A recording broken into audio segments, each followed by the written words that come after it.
와. 와. 안녕하세요. 와, 여기 안산까지 이렇게 찾아와 주셔서 정말 감사합니다. 저는 안산에 새생명 태국인 교회를 섬기고 있는 홍광표 목사라고 합니다. 네. 저희 교회는 2006년에 개척을 했고요. 저희는 안산에 태국인 근로자들을 섬기는 그런 교회입니다. 그리고 이제 여기 와 있는 근로자들을 섬겨서 신학교들과 연계 사역을 통해 가지고 목회자들을 배출을 하고 또 목회자가 된 성도들과 함께 태국의 교회와 또 비즈니스 에즈 미션 등 다양한 사역을 같이 하고 있는 그런 단체인 것이죠.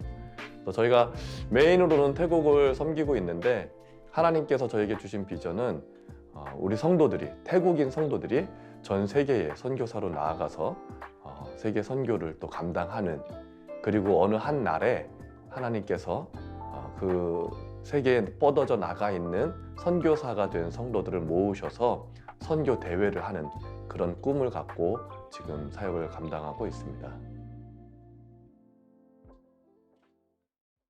저는 원래 문화 선교를 하고 싶었었어요. 그래서 11살 때부터 연기를 했었는데 하나님께서 외국인 근로자를 보게 하셨죠. 2001년에. 그때는 인도네시아 형제가 병원에서 손가락이 다 잘려가지고 이제 치료를 받고 있었던 그런 상황에 주님을 만나고 회심하는 과정을 보게 되었고요.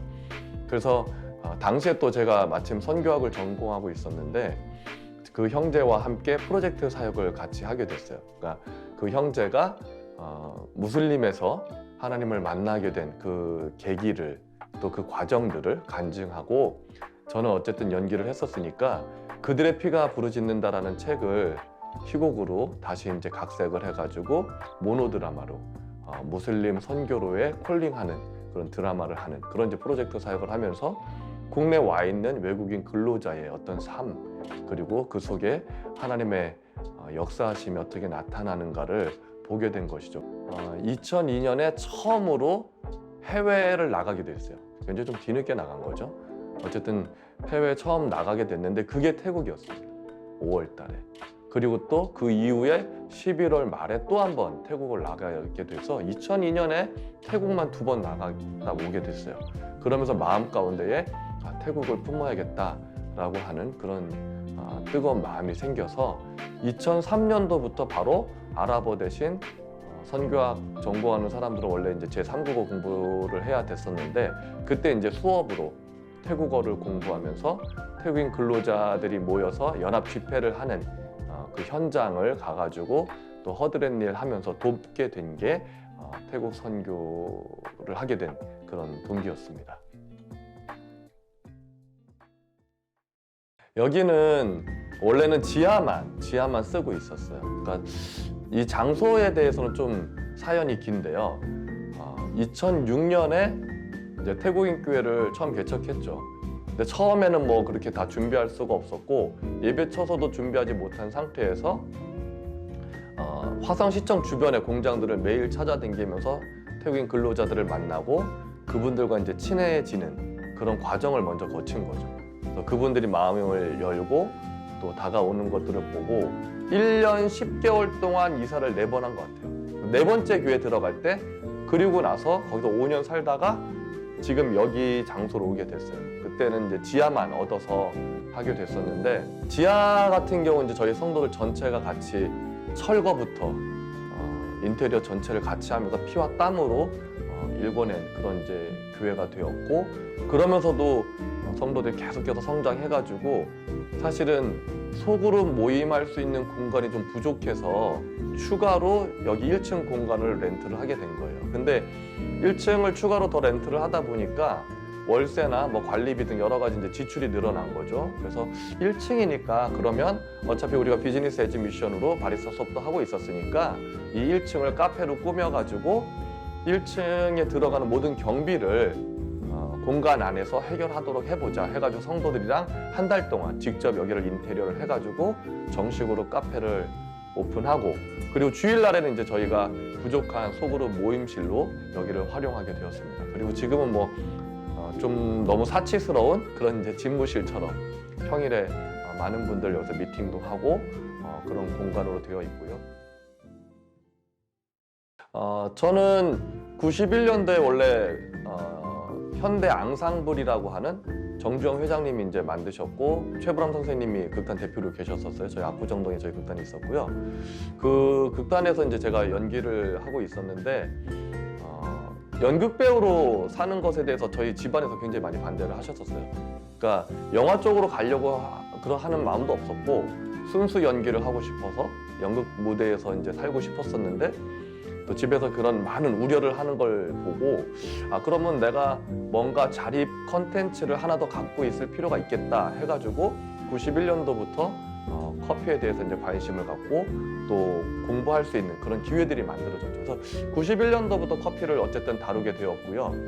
그리고 96년도부터 커피 컨설팅을 대학로를 중심으로 해서 많이 했었고 또 97년도부터는 카페를 경영하기도 했었고 그래서 어쨌든 커피는 거의 한 30년 한 것 같아요. 하나님의 선교는 약함으로부터의 선교다라고 말을 할 수 있어요. 왜냐하면 하나님께서 세상의 힘을 파하시고 또 그것을 이기는 그 능력을 십자가로 보여주시는데 그 십자가는 극한 약함을 의미하는 거거든요. 죽음에 이르는 것이기 때문에요. 그리고 또 가장 큰 수치와 모멸을 당하는 장소이기도 하죠. 하지만 그 과정이 결국은 세상을 이기는 힘이 되는 거예요. 그리고 성경에서 헬러로 휩소우라고 하는 단어가 있어요. 그러니까 나무에 달린 자마다 저주를 받은 자다라고 하는 표현이 있죠. 그리스도가 십자가에 달려 돌아가심은 어쩌면 그 시대에 가장 큰 저주를 받는 그런 과정이었고 가장 큰 멸시와 수치와 고통을 받는 그런 형벌이었죠. 인간으로서 가장 약한 모습을 보일 수밖에 없었던 이사야서 52장과 53장에서는 예수 그리스도의 모습은 가장 상하고 찢겨서 놀라울 만한 그런 찢어진 모습이다라고 하는 표현들이 있고 그 모습 속에는 아름다운 것이라고는 전혀 찾아볼 수 없는 모습이다라고 표현을 하고 있습니다. 그런데 그렇게 들려진 휩소된 예수 그리스도가 이제 빌립보서 2장에서 지극히 높이 들리사라고 하는 표현이 나와요. 그게 이제 휩소라고 하는 단어로 나오죠. 세상에서 저주를 받고 세상에서 극한 어떤 수치를 당한 모습 속에 하나님께서 그를 지극히 높이사 휩소하사 모든 나라와 민족이 그 앞에 무릎을 꿇고 영광을 돌리게 되는 모습으로 바뀌는 거예요. 그래서 어쨌든 우리 한국 선교가 어쩌면은 문화 우월주의에서 강한 자로서의 강함으로서의 선교를 많이 꿈꾸고 있는 것 같아요. 그것은 하나의 제국주의 선교와 비슷하죠. 그것들이 무너지지 않으면 성경적인 선교, 하나님의 선교로 다가갈 수가 없습니다. 하나님께서 이 땅에 오신 모습 자체도 그래요. 예수 그리스도는 이 땅에 오셨을 때 말구 위에 나시죠. 그분에 누워진 예수 그리스도의 모습은 지극히 낮은 자의 모습, 가난한 자의 모습, 약함으로부터 시작되는 것이죠. 그래서 우리 선교는 가난한 자들 속으로 들어가는 선교이어야 합니다. 그것이 성육신 선교예요. 지극히 약한 자들의 그 삶 속으로 들어가는 선교가 성육신 선교고 성경적인 선교고 미시오 데이, 하나님의 선교인 것이죠. 다시 겸손을 빨리 회복해야 돼요. 예수 그리스도를 통해서 우리가 배워야 할 그 모습은 하나님의 형상, 그 본체이시나 그 본체를 취하지 아니하시고 종의 형체로 내려오셨죠.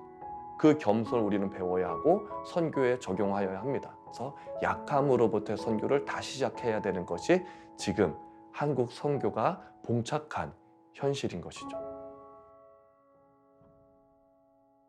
지금 많은 젊은 세대들이 선교를 많이 오해하고 있는 것 같아요. 그래서 사실 비즈니스 에즈 미션도 그렇고요. 또 많은 문화 선교라고 하는 것들이 컨텐츠가 너무 강조되고 있는 것이 아닐까라고 하는 우려가 있습니다. 우리는 문화 선교에 대해서도 다시 한번 좀 제고할 필요가 있는 것 같아요. 컨텐츠가 중심이 되는 것은 사실 하나님의 선교적이진 않고 또 선교의 어떤 본질적인 궁극적인 어떤 목적을 놓칠 수 있기 때문에 굉장히 조심해야 됩니다. 문화선교에 대해서 제가 다시 제고하고 싶은 건 뭐였냐면, 문화라고 하는 사전적 정의를 우리는 좀 심도 있게 고민할 필요가 있습니다. 문화라고 하는 것은요, 인간이 살아가면서 아주 오랜 시간에 걸쳐서 학습에 의해 만들어진 유형과 무형의 총체적인 산물, 이렇게 정의를 합니다. 그런데 여기서 중요한 포인트는요, 학습에 의해서라고 하는 거예요. 문화는 결코 자연 발생하지 않습니다. 자연 발생한 것들은 문화라고 말하지를 않는 거예요. 그러면 여기서 중요한 포인트는 새로운 학습이 지속적으로 이루어지면 문화는 바뀐다라고 하는 것이죠. 그렇다면 우리가 여기서 어떤 도전을 받아야 돼요? 그들의 문화가 바뀌어야 한다면, 문화의 가장 깊은 곳에는 세계관이 담겨져 있는데 그 세계관까지 변화해야 한다면 어떤 학습이 이루어져야 바뀔까요? 우리는 어떤 세계관으로 살아가고 있나요? 우리가 그리스도이면 우리는 마땅히 성경적 세계관, 하나님의 세계관으로 살아가야 하는 게 맞죠? 그렇기 때문에 우리는 끊임없이 하나님의 말씀을 학습해야 했던 거예요. 동일하게 문화선교의 핵심은요, 하나님의 말씀이 지속적으로 학습되어져야 한다라고 하는 것입니다. 그 하나님의 말씀이 지속적으로 학습되어졌을 때 비로소 문화를 만들어내는 세계관이 바뀌고 그들 안에 새로운 세계관, 성경적 세계관이 자리 잡힐 수 있기 때문인 것이죠. 우리가 가지고 있는 많은 문화 예술적 또는 비즈니스 에지미션 같은 그런 많은 컨텐츠들은요, 결국은 현지에 있는 많은 사람들을, 타문화권의 사람들을 하나님의 말씀을 학습할 수 있는 자리로 인도하는 도구가 되어야 하는 거예요. 결국 우리가 궁극적으로 추구해야 할 것은 뭐냐면, 그것이 문화사역, 우리가 생각하는 그런 문화 컨텐츠, 문화 예술 컨텐츠를 사용한 사역이든 비즈니스 에즈 미션이든 결국은 하나님의 말씀이 학습되는 곳으로 인도해야 한다라고 하는 것을 명확하게 해둘 필요가 있습니다. 그리고 우리가 우리 선교 안에서 이것에 대한 명확한 로드맵을 가지고 가야 우리의 어떤 선교 궁극적 목적이 흔들리지 않고 단순히 어떤 우리가 가지고 있는 문화 컨텐츠를 소개하거나 그것을 가르쳐 주는 것으로 끝나버리지 않기를. 그것은 하나님의 선교는 아니거든요. 한류를 가르치는 게 하나님의 선교는 아닌 것입니다. 그 자체가 사실은 선교라고조차도 말할 수 없는 것이죠. 하나님의 말씀이 학습되어져서 그들의 세계관이 성경적 세계관으로 바뀌는 그런 사역이 아니라면 그거는 선교가 아닌 거예요. 왜냐하면 예수 그리스도의 지상 명령은 가르쳐 지키게 하라라고 하는 그 부분에서 명확하게 그들의 세계관이 하나님의 세계관, 성경적 세계관으로 바뀔 때까지를 의미하기 때문인 것입니다. 타문화권 선교에서 중요한 부분입니다. 현지 교회의 미래와 현지 교회의 선교를 우리가 도전하려고 한다면 반드시 자신학화, 자선교 신학화에 대한 도전에까지 이르러야 할 것입니다. 자립자치자전으로는 충분하지 않습니다. 캐톨릭 선교로는 600년이 넘었습니다. 예수라고 하는 이름이 턱에 들어간 지가 600년이 넘었다는 뜻입니다. 그럼에도 불구하고 1%를 넘지 못하는 태국, 그리고 전혀 자신학화에 이르지 못하는 태국, 그 태국에 여기 와 있었던 가장 약한 자, 그 사회에서 인정받지 못하고 그 사회 속에서 제대로 된 일자리조차 얻지 못했던 지극히 낮은 자, 지극히 약한 자, 그들을 통해서 하나님이 선교를 이루시고 그 땅의 교회에 도전을 하시며 그 땅의 자신학화와 자선교 신학을 이끌어 나가는 리더로서의 발걸음을 허락하셨습니다. 여러분들이 이 일을 위해서 함께 기도해 주신다면 태국교회의 미래가 밝아질 것이라고 믿습니다. 감사합니다.